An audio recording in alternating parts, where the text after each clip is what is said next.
Александр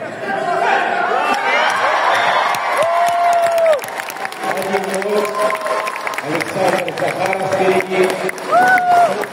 Геннадий Матиных ведет.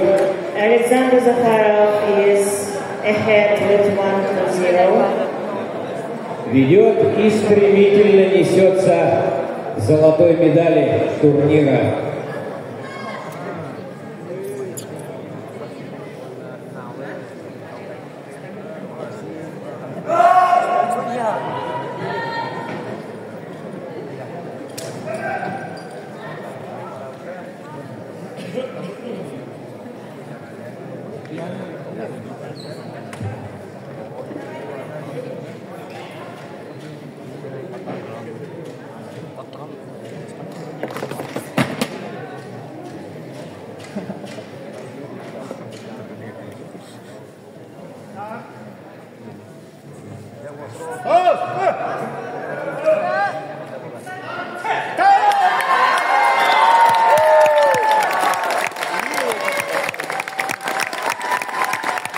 Счетом 2-0 победу в финальном поединке одержал Александр Захаров из Республики Саха-Якутия.